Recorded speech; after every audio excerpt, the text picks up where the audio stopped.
Assalamualaikum warahmatullahi wabarakatuh. Halo semuanya, apa kabar? Sehat ya? Ya, Ibu doakan kalian semua dalam keadaan sehat walafiat. Oke, sudah siap untuk belajar pada hari ini? Sebelum kita mulai, marilah kita berdoa terlebih dahulu. Raditu billahi rabba wa bil islami dina wa bi muhammadin nabiyya wa rasulah rabbi zidni ilma warzuqni fahma amin ya rabbal alamin. Baiklah, pada pertemuan sebelumnya kita sudah belajar mengenai suprastruktur dan infrastruktur politik. Nah, apa itu suprastruktur dan infrastruktur politik? Infrastruktur politik yaitu lembaga politik yang dibuat oleh negara untuk melaksanakan kekuasaan negara. Yang kita tahu misalnya kemarin contohnya itu DPR, MPR, MA, MK, Presiden. Nah, termuat di sana lembaga eksekutif, legislatif, dan yudikatif. Kemudian infrastruktur politik, yaitu lembaga politik juga, tetapi di dalam lingkup masyarakat yang dalam aktivitasnya dapat juga mempengaruhi lembaga negara tadi dalam menjalankan kekuasaan negara. Apa saja? Ya, ada partai politik, kelompok kepentingan, kelompok penekan, dan media komunikasi. Nah, selanjutnya pada hari ini kita lanjutkan yaitu mengenai lembaga-lembaga negara menurut Undang-Undang Dasar Negara Republik Indonesia tahun 1945. Nah, berikut ini adalah bagan mengenai lembaga negara menurut Undang-Undang Dasar Negara Republik Indonesia tahun 1945. Jadi setelah perubahan atau amandemen Undang-Undang Dasar 1945, tidak ada lagi lembaga tertinggi dan tinggi negara. MPR tidak lagi menjadi lembaga tertinggi negara. Jadi semua kedudukan lembaga negara semuanya sejajar, hanya fungsinya dan kewenangannya saja yang berbeda. Yaitu di sana ada lembaga eksekutif, legislatif, dan yudikatif yang mana mempunyai tugasnya masing-masing. Dan di pertemuan kita yang pertama sekali dulu mengenai bab 1 kan kita juga sudah membahas mengenai pembagian kekuasaan. Nah, di mana negara kita, negara Indonesia menganut sistem pembagian kekuasaan, di mana di sana ada eksekutif, legislatif, dan yudikatif. Legislatif itu lembaganya yaitu ada DPR, MPR, dan DPD yang memegang kekuasaan untuk membentuk undang-undang. Kemudian yang bagian eksekutif yaitu presiden, wakil presiden yang memegang kekuasaan pemerintahan. Kemudian lembaga yudikatif itu seperti MA, Mahkamah Agung, MK, Mahkamah Konstitusi, dan KY, Komisi Yudisial. Itu kekuasaan kehakiman merupakan kekuasaan yang merdeka untuk menyelenggarakan keadilan guna menegakkan hukum dan keadilan. Baik, yang pertama kita bahas mengenai MPR, Majelis Permusyawaratan Rakyat. MPR ini merupakan lembaga legislatif bikameral. Maksudnya lembaga legislatif 2 kamar. Maksudnya seperti apa? Maksudnya keanggotaan MPR itu merupakan gabungan dari anggota DPR dan DPD. Gabungan dari anggota DPR Dewan Perwakilan Rakyat dan DPD Dewan Perwakilan Daerah. Yang mana anggota-anggota tersebut dipilih melalui pemilihan umum. Lalu apa saja wewenang MPR itu? Yang pertama yaitu mengubah dan menetapkan undang-undang dasar. Yang kedua, melantik presiden dan wakil presiden. Kemudian memberhentikan presiden dan wakil presiden dalam masa jabatannya menurut undang-undang dasar. Kemudian memilih wakil presiden dari 2 calon yang diusulkan oleh presiden. Dalam hal ini jika terjadi kekosongan wakil presiden, misalnya apakah meninggal dunia atau terjerat suatu kasus.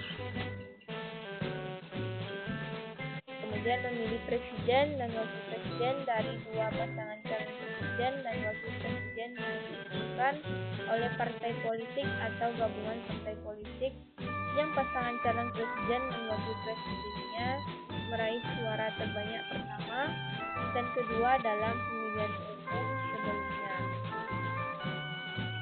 Oke, kita lanjut. Selanjutnya, presiden dan wakil presiden. Untuk menjadi seorang presiden atau wakil presiden, haruslah warga negara Indonesia asli dan tidak pernah menerima kewarganegaraan dari negara lain, tidak pernah mengkhianati negara, serta mampu secara rohani dan jasmani untuk melaksanakan tugas dan kewajiban sebagai presiden dan wakil presiden. Dan tentunya untuk memilih presiden dan wakil presiden ini melalui pemilihan umum. Dan masa jabatannya 5 tahun dan maksimalnya bisa 2 periode. Kemudian presiden dan wakil presiden juga memiliki banyak sekali wewenang, kewajiban dan hak. Nah, bisa dibaca di sini ya. Di mana presiden dan wakil presiden merupakan pemegang kekuasaan pemerintahan, berhak mengajukan rancangan undang-undang, menetapkan peraturan pemerintah, memegang kekuasaan tertinggi angkatan darat, angkatan laut, angkatan udara, menyatakan perang, membuat perjanjian. Nah, bisa dibaca ya sampai ke bawah. Oke, selanjutnya DPR, Dewan Perwakilan Rakyat, yaitu lembaga legislatif yang berwenang membuat dan membentuk undang-undang. Keanggotaan dari DPR ini juga dipilih melalui pemilihan umum, yang juga menjabat selama 5 tahun. Nah, di dalam DPR ini juga nanti ada lagi fraksi-fraksinya. Bagaimana terpilih, kan anggota DPR ini merupakan fraksi dari suatu partai yang dicalonkan untuk mencalon sebagai DPR. Kemudian DPR juga memiliki fungsi, wewenang dan hak. Di antaranya yaitu memiliki fungsi legislasi, yaitu membentuk undang-undang bersama presiden. Kemudian fungsi anggaran, yaitu membahas dan memberikan persetujuan atau tidak memberikan persetujuan terhadap rancangan undang-undang tentang APBN yang diajukan oleh presiden.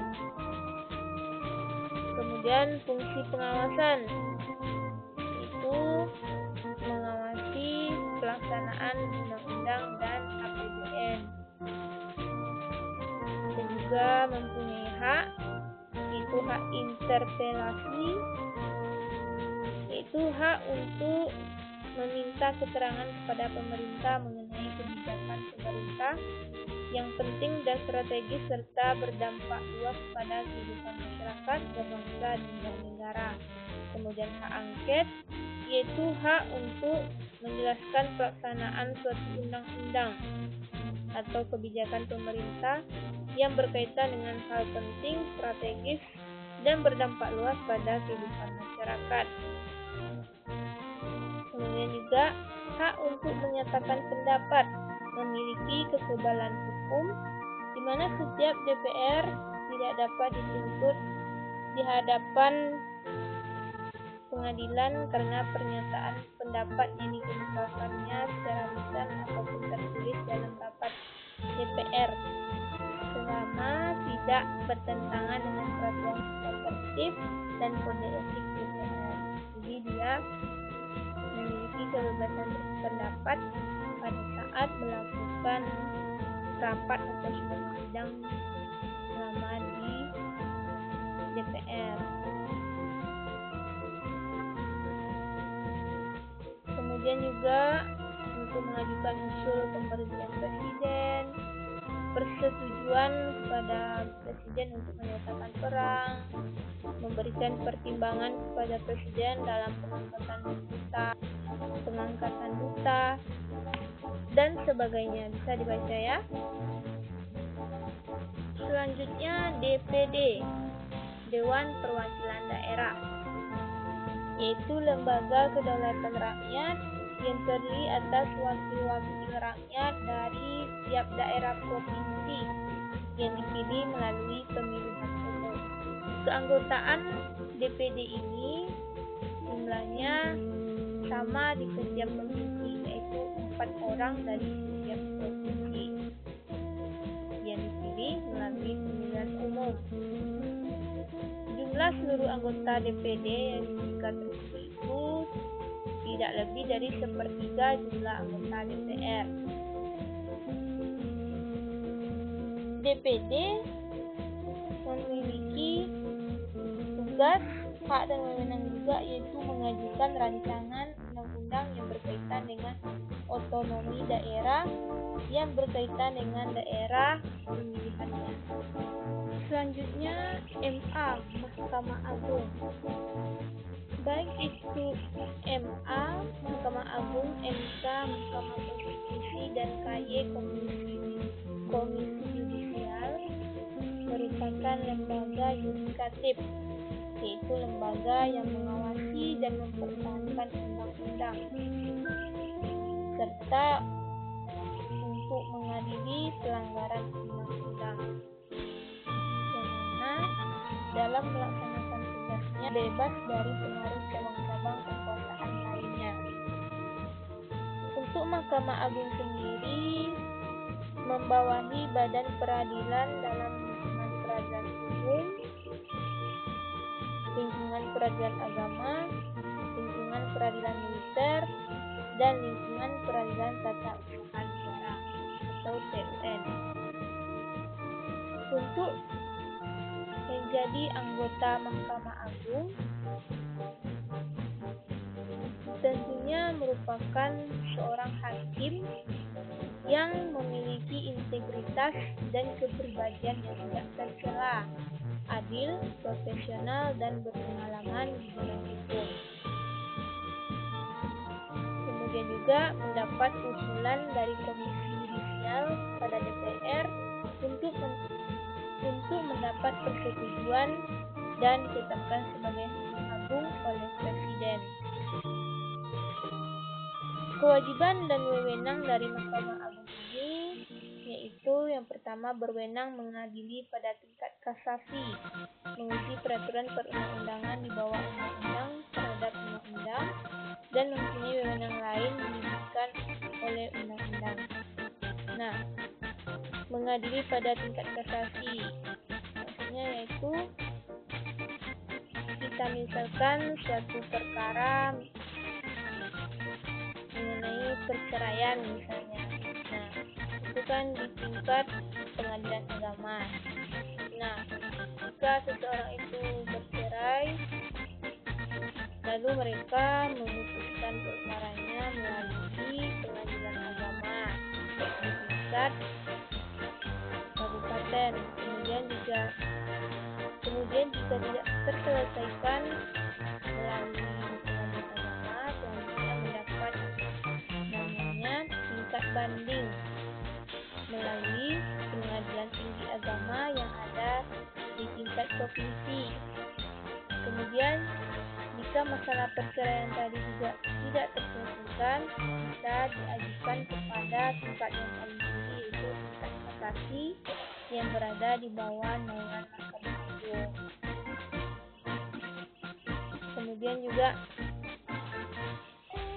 MA memiliki wewenang untuk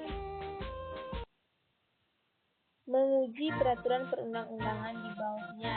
Kemudian juga memiliki kewenangan untuk mengajukan 3 orang anggota konstitusi dan memberikan pertimbangan pada presiden untuk memberi grasi dan rehabilitasi. Kemudian MK, Mahkamah Konstitusi, untuk menjadi hakim konstitusi harus memiliki integritas dan kepribadian yang tidak tercela, adil, negarawan, yang menguasai konstitusi dan ketatanegaraan, serta tidak merangkap sebagai pejabat negara. Dalam Mahkamah Konstitusi ini terdapat 9 orang anggota hakim yang ditetapkan oleh Presiden, yang merupakan usulan dari 3 orang Mahkamah Agung, 3 orang dari DPR, dan 3 orang dari Presiden. Mahkamah Konstitusi ini dia berwenang mengadili pada tingkat pertama dan terakhir yang putusannya bersifat final untuk menguji undang-undang terhadap undang-undang. Nah, misalkan ini mengenai undang-undang cipta kerja yang mana banyak sekali mendapat kontra dari masyarakat. Nah, undang-undang ini bisa diajukan kepada Mahkamah Konstitusi untuk diuji kembali, judicial review. Nah, nanti akan diputuskan oleh hakim-hakim yang ada di Mahkamah Konstitusi. Kemudian juga memutuskan sengketa kewenangan lembaga negara yang kewenangannya diberikan oleh undang-undang. Kemudian memutuskan pembubaran partai politik dan memutuskan perselisihan tentang hasil pemilihan umum. Kemudian juga memberikan putusan atas pendapat DPR mengenai dugaan pelanggaran yang dilakukan oleh Presiden dan Wakil Presiden, tentunya menurut Undang-Undang Dasar 1945 Pasal 24C.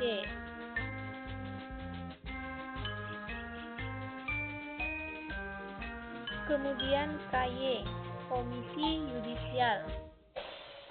Untuk menjadi anggota Komisi Yudisial, tentunya harus mempunyai pengetahuan dan pengalaman di bidang hukum serta memiliki integritas dan kepribadian yang tidak tercela.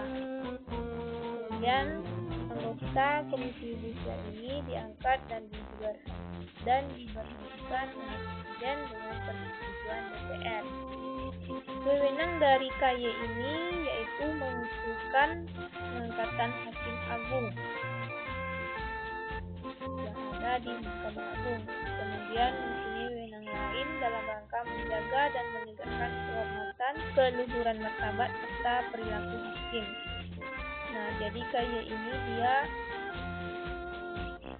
untuk menjaga kehormatan para hakim ini, dia juga mengawasi hakim-hakim yang ada di Mahkamah Agung dan Mahkamah Konstitusi. Kemudian juga pengacara atau hakim yang sudah melanggar kode etik maka diselesaikan oleh Komisi Yudisial ini.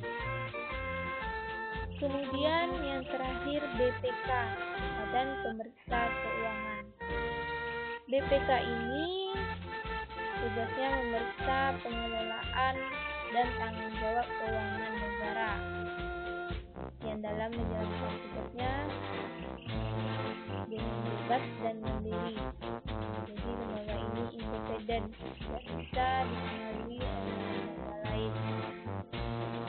Untuk menjadi anggota BPK, yaitu merupakan usulan dari DPR dengan memperhatikan pertimbangan DPD dan diresmikan oleh Presiden.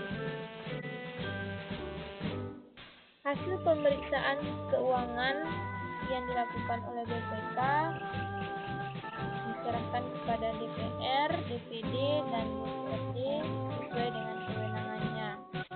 Kemudian barulah hasil pemeriksaan tadi ditindaklanjuti oleh lembaga perwakilan rakyat. Oke, bisa dipahami ya.